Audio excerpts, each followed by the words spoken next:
प्यारे दोस्तों नमस्कार। कैसे हैं आप सभी प्यारे साथी। उम्मीद करता हूं बहुत ही अच्छे होंगे, शानदार होंगे, स्वस्थ होंगे और आप सभी की पढ़ाई बहुत अच्छी चल रही होगी। तो सभी प्यारे साथी आएंगे एक बार जल्दी से और बताएंगे कैसे हैं आप। वेन डायग्राम प्रारंभ किया था हमने पिछली क्लास में, मतलब 2 क्लासें करा चुका हूं। एक में बेसिक चीजें आपको बताई थी, दूसरे में मैंने आपको डायग्राम सिखाए थे कि भाई डायग्राम कैसे कैसे बनते हैं। कुछ डायग्राम में, 2-4 डायग्राम में कुछ लोगों की दिक्कत भी रही कि भैया इसका ये क्यों नहीं बन सकता, इसका ये क्यों नहीं बन सकता। जैसे लास्ट क्वेश्चन जो था इसमें भी कुछ डाउट रहे कि भैया आपने यहां पर जो आंसर बताया है उसके अकॉर्डिंग अगर हम देखें तो आप, ये बच्चों का ये डाउट है, वो कह रहे हैं कि भैया आपने यहां पर सभी के सभी खिलाड़ियों को क्रिकेट के खिलाड़ी के अंदर बंद कर दिया है। तो उनका सॉरी भाई, उनका कहना है भैया आपने सभी खिलाड़ियों को क्रिकेट के खिलाड़ी में बंद कर दिया। तो सभी खिलाड़ी क्रिकेट के खिलाड़ी कैसे हो सकते हैं? सभी खिलाड़ी क्रिकेट के तो नहीं हो सकते, कुछ वॉलीबॉल के, फुटबॉल के, हॉकी के ऐसे भी तो होते हैं। तो मेरे भाई मैंने खिलाड़ी को क्रिकेट के खिलाड़ी के अंदर बंद नहीं किया, मैंने ये नहीं किया। मैंने ये कहा कि जितने भी क्रिकेट के खिलाड़ी हैं वो सभी के सभी खिलाड़ी हैं। और मैंने आपको ये बात बताई थी कि सभी का रिलेशन केवल एक ओर से बनता है। बात समझ में आ रही है? तो जितने भी खिलाड़ी हैं वो क्रिकेट के खिलाड़ी नहीं है, पर सभी क्रिकेट के खिलाड़ी खिलाड़ी ही होते हैं। ये बात आप जानते हैं। क्रिकेट के खिलाड़ियों में चाहे कोई बॉलर है, चाहे कोई फील्डर है, चाहे कोई बैट्समैन है, चाहे कोई विकेट कीपर है, सब के सब खिलाड़ी होते हैं। और दूसरा मैंने कहा कि छात्र, मेरे प्यारे दोस्त आप जानते हैं कि कुछ खिलाड़ी और कुछ क्रिकेट के खिलाड़ी छात्र होंगे। तो आप सभी प्यारे दोस्त ये बात बहुत अच्छी तरीके से समझ गए होंगे। बात समझ में आ गई? अब मैं नेक्स्ट क्वेश्चन पर चलूंगा। ये मैं करा चुका था, ये डाउट था कुछ लोगों का, वो मैंने यहां पर डिस्कस कर दिया है। नेक्स्ट क्वेश्चन का जवाब देंगे और बताएंगे कि इसका करेक्ट आंसर क्या है। यमुना नदी और मेरे प्यारे दोस्त नर्मदा, जल्दी से बताएंगे क्या जवाब हो सकता है। मैंने यहां पर बोला कि यमुना क्या है? यमुना एक नदी है, नर्मदा भी एक नदी है, लेकिन दोनों अलग अलग हैं।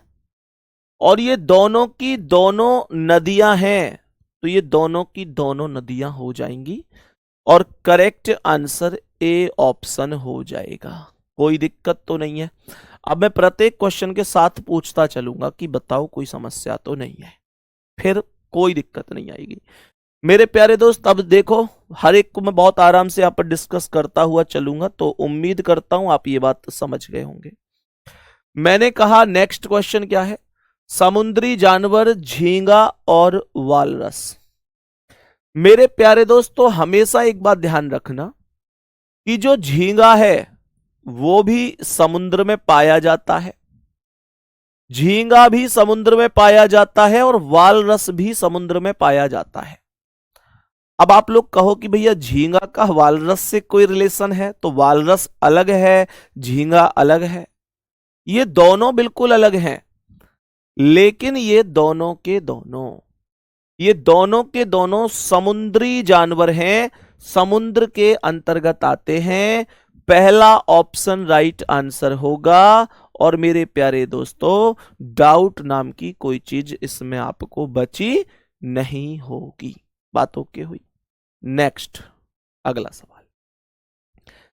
सवाल कह रहा है पेंसिल है, शार्पनर है और लेड है। जल्दी से बताएंगे क्या जवाब हो सकता है। मेरे सभी प्यारे दोस्त बनाएंगे, जल्दी से बताएंगे क्या करेक्ट जवाब हो सकता है। सभी प्यारे दोस्त बताएंगे जल्दी से क्या करेक्ट जवाब होगा। देखो, पेंसिल आप लोग जानते हैं कि शार्पनर से बनी हुई होती है, सभी प्यारे दोस्त जानते होंगे, सॉरी उससे लेड से बनी हुई होती है। शार्पनर अलग हो जाएगा। पेंसिल शार्पनर से बनी होती है और पेंसिल लेड से बनी होती है और शार्पनर अलग है।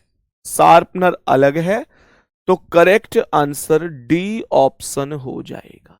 डी ऑप्शन करेक्ट आंसर हो जाएगा। बात यहां तक एकदम ओके हुई। चलो जी, नेक्स्ट क्वेश्चन पर चलते हैं। नेक्स्ट क्वेश्चन क्या कह रहा है? पुरुष स्केटर्स और भूरे बाल वाले, पुरुष स्केटर्स और भूरे बाल वाले लोग, बताओ जल्दी से। जल्दी से बोलेंगे क्या जवाब हो सकता है? जल्दी से बोलेंगे क्या जवाब हो सकता है? मैंने बोला पुरुष स्केटर्स और भूरे बाल वाले लोग, मानकर चलो ये इस पृथ्वी के सभी पुरुष हैं। मुझे ये बताओ क्या सभी के सभी पुरुष स्केटर्स हैं? सभी स्केटर्स स्केटिंग में भाग लेते हैं क्या? नहीं, कुछ होते हैं। तो कुछ स्केटर्स हो गए और कुछ स्केटर्स और कुछ पुरुष भूरे बाल वाले होंगे। भूरे बाल वाले होंगे तो तीनों के तीनों में सम का रिलेशन हो जाएगा। तीनों के तीनों में सम का रिलेशन हो जाएगा और डी ऑप्शन आपके सवाल का द परफेक्ट आंसर हो जाएगा। बात समझ में आ गई? नेक्स्ट क्वेश्चन पर आ जाओ। शब्द, समानार्थी शब्द और विलोम शब्द। मैंने कहा शब्द, समानार्थी शब्द और विलोम शब्द, बताओ जल्दी से। जल्दी से बताओ शब्द, समानार्थी शब्द और विलोम शब्द। समानार्थी शब्द मतलब जैसे अग्नि को पावक बोल देते हैं, है ना। और विलोम शब्द जैसे ऊपर का नीचे, है ना, इस तरीके से मतलब जो विलोम होते हैं, है ना। तो दिन का रात, है ना। और विलोम में क्या हो सकता है मेरे प्यारे साथी? विलोम में हो सकता है ऊंचा नीचा, है ना। मतलब विलोम शब्द ये हो गए। तो यहां पर विलोम शब्द अलग और समानार्थी अलग, दोनों ही अलग अलग हो गई। और मेरे प्यारे साथी शब्द के अंतर्गत ही ये दोनों आते हैं। ये है तो शब्द ही ना। ये तो वो बात हुई कि वर्बल अलग, नॉन वर्बल अलग, और दोनों रीजनिंग में ही आ रही हैं। ये तो वही वाली तो बात हुई। नेक्स्ट क्वेश्चन पर आ जाओ। खेल का मैदान, स्टेडियम और गोल पोस्ट। खेल का मैदान, स्टेडियम और गोल पोस्ट, बताओ जल्दी से। जल्दी से बताएंगे मेरे सभी प्यारे साथी, सभी प्यारे दोस्त बताएंगे जल्दी से क्या हो जाएगा। जल्दी से बताएंगे। गोल पोस्ट, तो एक बात बताओ, मानकर चलो एक खेल चल रहा है, एक खेल चल रहा है। गोल पोस्ट जहां पे आपका गोल के लिए जाल लगा हुआ है। तो मुझे एक बात बताओ, जहां पर आप गोल कर रहे हैं वो किसके अंदर है? जहां पर आप गोल कर रहे हैं वो कहां है? खेल के मैदान पर ही है। खेल के मैदान पर ही है।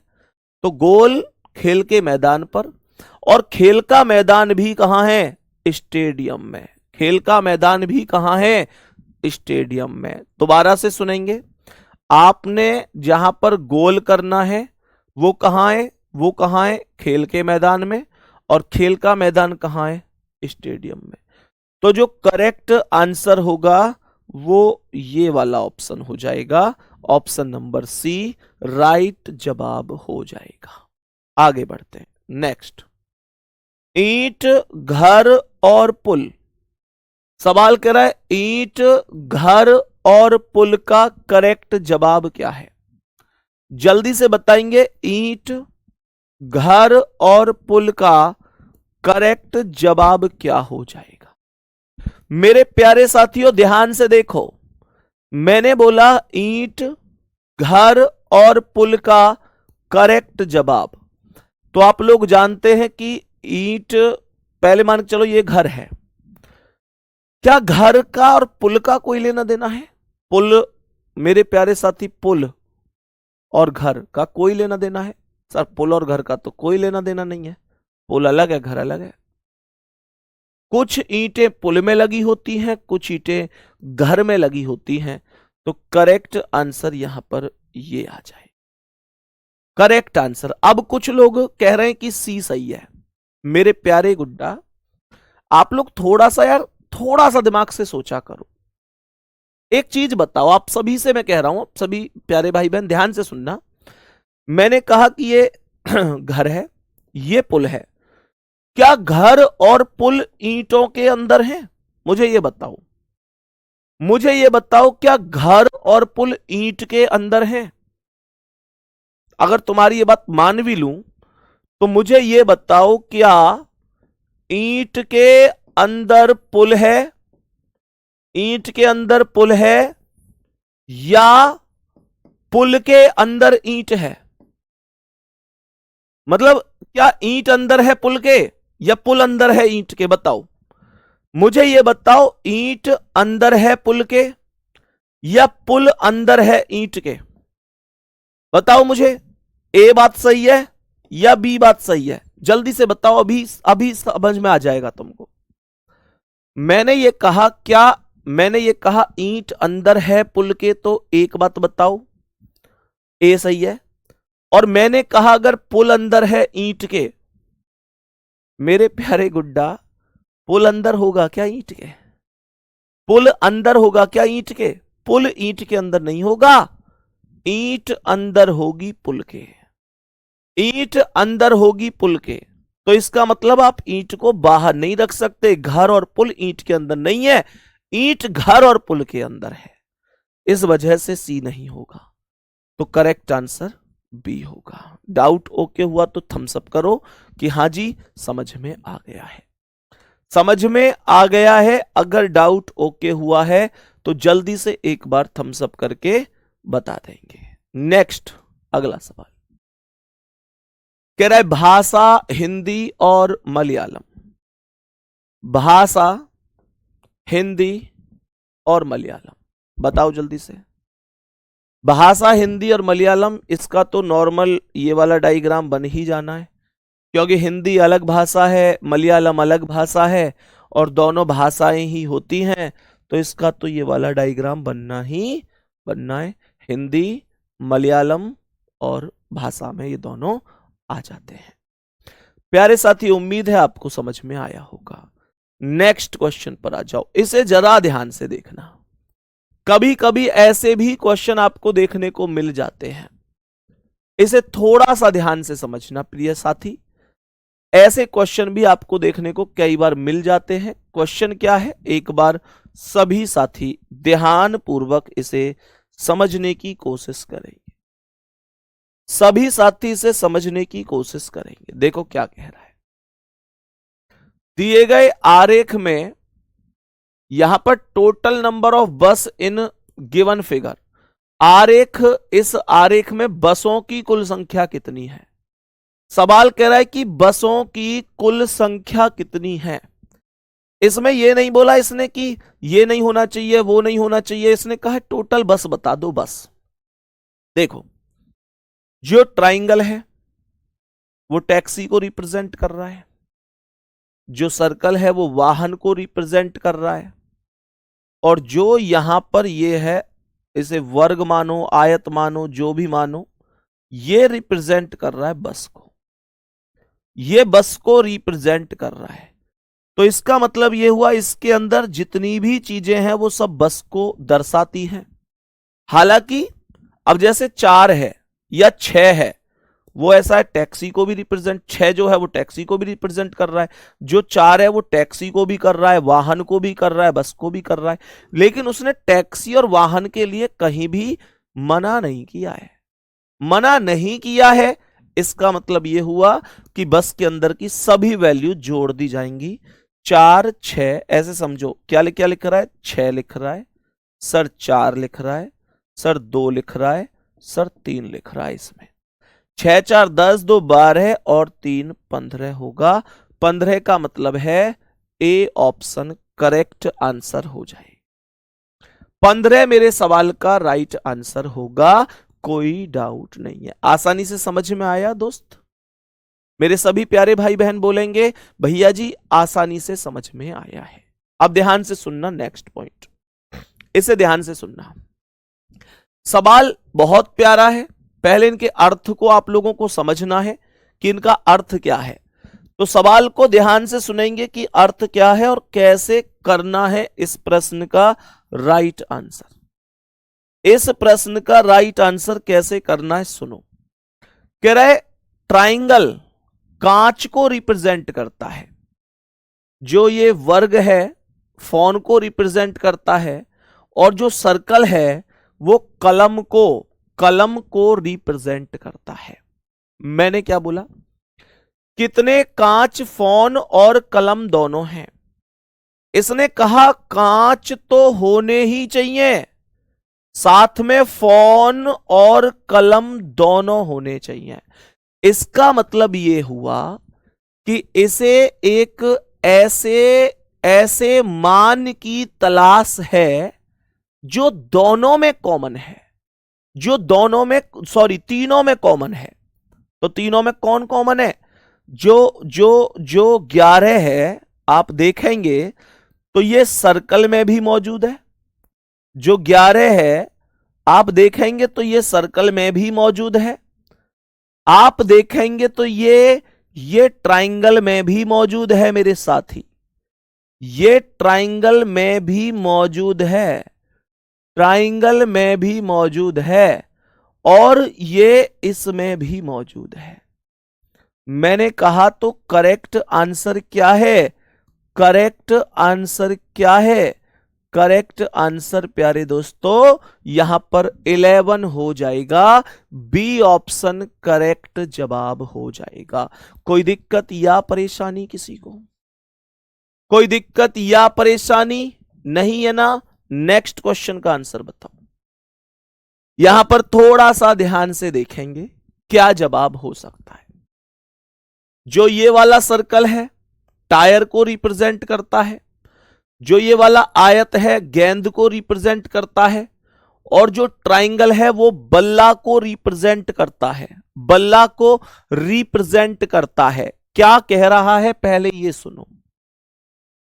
कह रहे कितने गेंद ना तो बैट हैं ना ही टायर हैं, यानी गेंद होनी चाहिए पर ना तो बैट यानी बल्ला है और ना टायर हैं। तो इसका मतलब यह है कि सर्कल से अलग होना चाहिए, सर्कल में काउंट नहीं होगा, सर्कल में नहीं होना चाहिए और ट्राइंगल में भी नहीं होना चाहिए। तो इसका मतलब 2 सर्कल में है गलत हो गया, 7 सर्कल में है गलत हो गया, और 5 सर्कल में है गलत हो गया, 4 सर्कल में है गलत हो गया। ट्राइंगल में भी नहीं होना चाहिए क्योंकि ये बल्ला है, तो 3 ट्राइंगल में है गलत हो गया, 6 ट्राइंगल में है गलत हो गया। लेकिन ये जो 15 है, ये 15 ना तो सर्कल में यानी टायर नहीं है और ना ही ट्राइंगल में यानी बैट भी नहीं है। ऐसे ही 8 ना तो टायर है ना बैट है।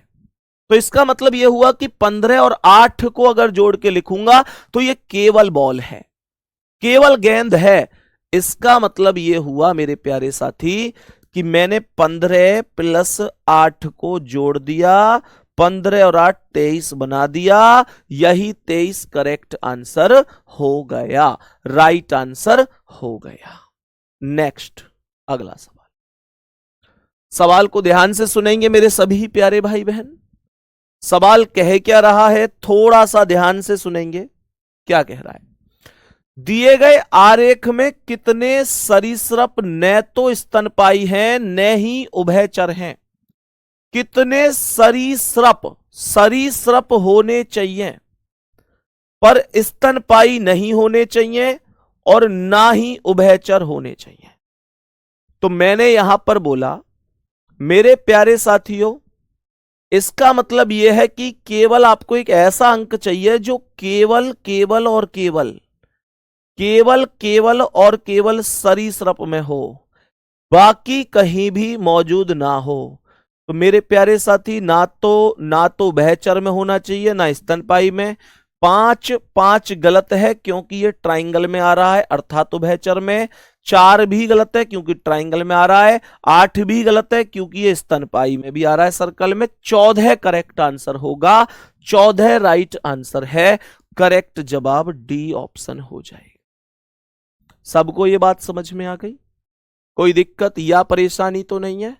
नेक्स्ट क्वेश्चन पर आएंगे और बताएंगे इसका आंसर क्या है। नेक्स्ट क्वेश्चन पर आएंगे और बताएंगे इसका जवाब क्या होगा। मैंने कहा कि दी गई आरेख में कितनी लाल कारें हैं, कितनी लाल कारें हैं। तो मैंने क्या बोला, लाल कार पूछ रहा है, कितनी लाल कार है। पर ध्यान रहे किसी भी चीज के लिए मना नहीं किया गया है, किसी भी चीज के लिए मना नहीं किया गया। तो इसने ये नहीं बोला कि काली नहीं होनी चाहिए या नीली नहीं होनी चाहिए। तो लाल कार अर्थात वर्ग के अंदर आने वाले सभी अंक जोड़कर मेरे क्वेश्चन का आंसर आने वाला है। बात बराबर है सबको? बोलेंगे क्या बात बराबर है सबको? यहां तक सबको आपस में ऐड कर दो। 14 + 5, 14 + 5 + 6 + 8, 14 5 19, 6 25 और 8 33, और 33 ही राइट आंसर हो जाएगा। 33 राइट आंसर होगा। नेक्स्ट क्वेश्चन पर आ जाते हैं। नेक्स्ट क्वेश्चन क्या कह रहा है सुनेंगे। कितने पेंटर ना तो डॉक्टर है ना ही खिलाड़ी। पेंटर होने चाहिए पर डॉक्टर नहीं होने चाहिए, खिलाड़ी नहीं होने चाहिए। बताओ जल्दी से, जल्दी से बोलेंगे सभी प्यारे दोस्त, क्या जवाब होगा? बोलो जल्दी जल्दी से, क्या जवाब हो सकता है? कहने का मतलब यह है मुझे एक ऐसी संख्या चाहिए ना जो ना तो सर्कल में हो ना आयत में हो, केवल पेंटर हो। तो वो संख्या ये रही, वो संख्या केवल 9 है। वो संख्या ये रही, वो संख्या केवल 9 है, केवल 9 है।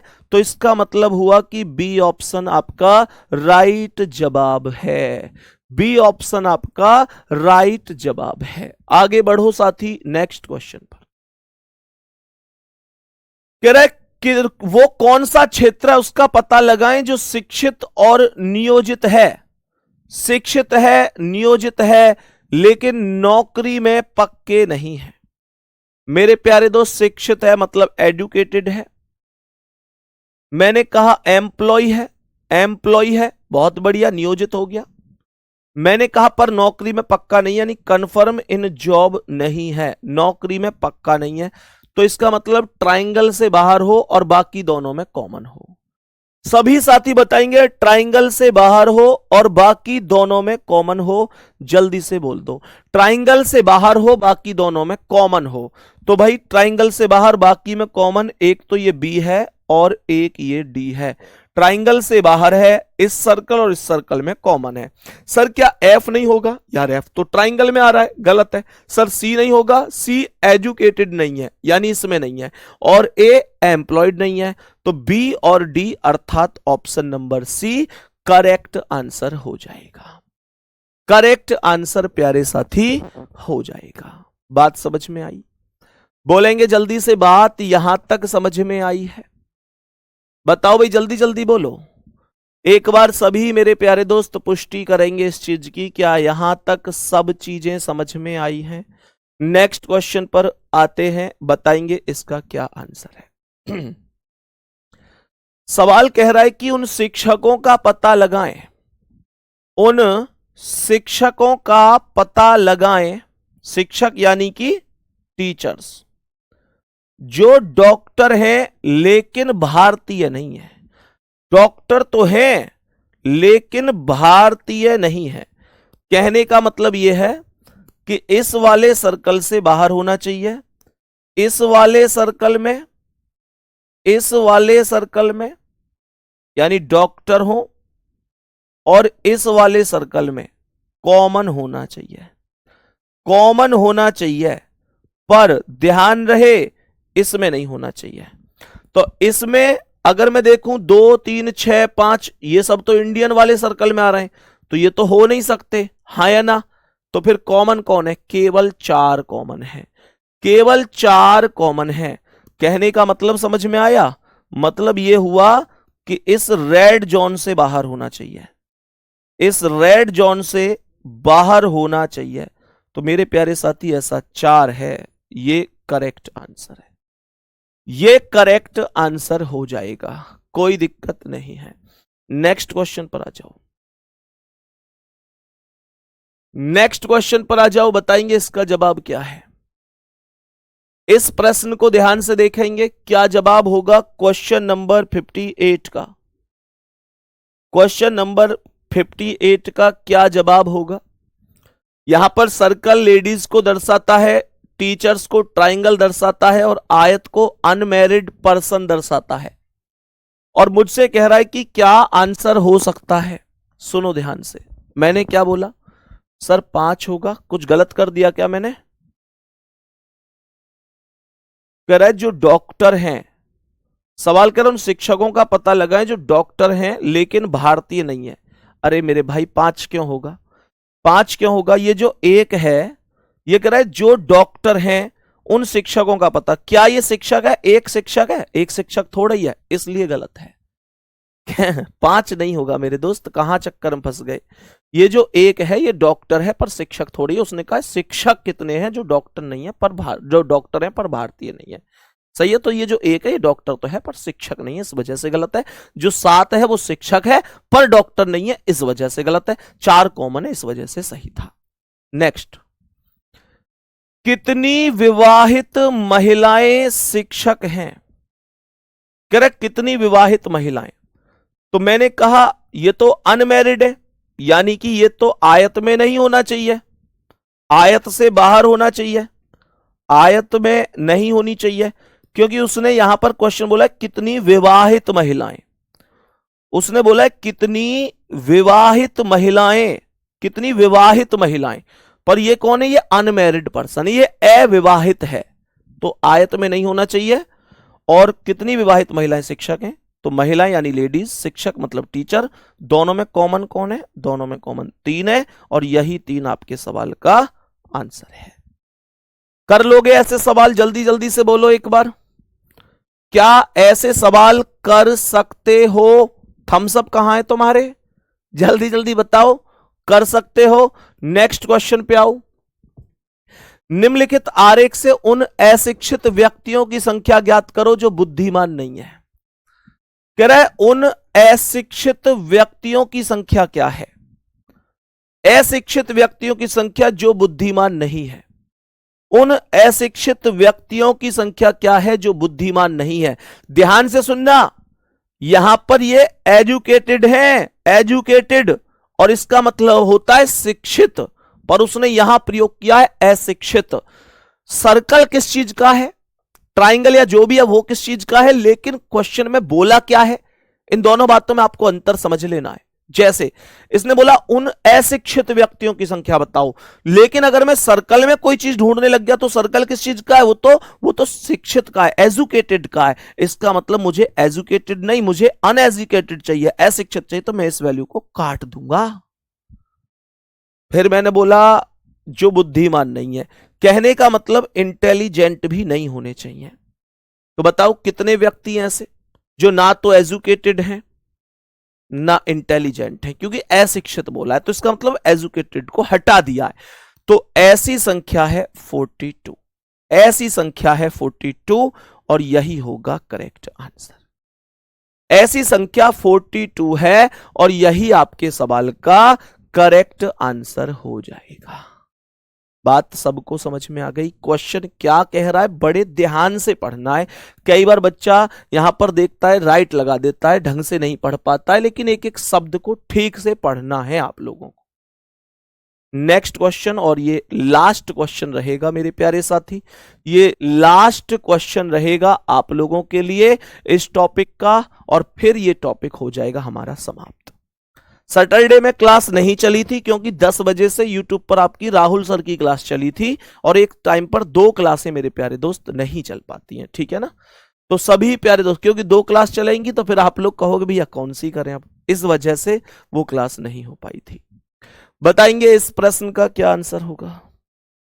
सवाल कह रहा है कितने रजिस्टर ना तो औजार है ना ही तलवार है, तो इसका मतलब इसे केवल रजिस्टर चाहिए, केवल रजिस्टर चाहिए, ना तो तलवार ना औजार। तो केवल 18 ही एक ऐसी संख्या है जो इसे रिप्रेजेंट करती है, बाकी कोई दिक्कत नहीं है। कल एक नए टॉपिक के साथ मिलेंगे। आज की तो क्लास भी आधा घंटे में ही खत्म हो गई, क्योंकि टॉपिक भी हमारा कंप्लीट हो चुका है। तो मिलेंगे आपसे अगली क्लास में। अपना बहुत बहुत ध्यान रखेंगे। All the best. कल नए टॉपिक के साथ मिलते हैं। Thank you. नमस्ते।